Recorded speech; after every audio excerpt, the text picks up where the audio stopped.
Best signature recipe வந்து fish nirvana. So ஆனால் வந்து நாங்கள் எல்லாருமே வந்து சிக்கன் ப்ரிஃபர் பண்ணதுனால ஃபிஷ் வேண்டான்னு சொல்லி நாங்கள் சிக்கன் நிர்வாணா ட்ரை பண்ணோம்.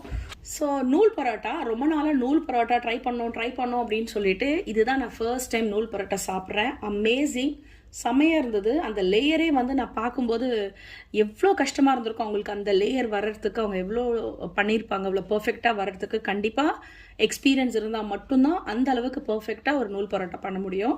வீட்டில் பண்ணலாம், பட் அந்த அளவுக்கு பக்காவாக பர்ஃபெக்டாக ஆகும்போது you should be getting experience with that. அதுக்கப்புறம் முட்டை ஆப்பம்னு சொன்னாங்க. ஸோ நடுவில் முட்டை போட்டு அதுக்கப்புறம் பெப்பர் சால்ட்டெல்லாம் போட்டு ஆப்பம், அதுவுமே நல்லா இருந்தது. அப்புறம் ஒரு பீஃப் கறி வாங்கியிருந்தோம் ரோஸ்ட்டு, அதுவுமே நல்லா இருந்தது. பாருங்கள் அந்த நூல் பரோட்டா எப்படி இருக்குது, எனக்கு அது பார்க்க வந்து ரொம்ப சந்தோஷமாக இருந்தது. ஏன்னா ரொம்ப நாளாக சாப்பிடணுன்னு, அதுவும் சாப்பிட்டுட்டு செம்மையாக இருந்தது. அதுக்கப்புறம் பார்த்தீங்கன்னா வந்து பசங்களும் ரொம்ப என்ஜாய் பண்ணாங்க. ஏன்னா அவங்களும் தான் ஃபர்ஸ்ட் டைம் நூல் பரோட்டா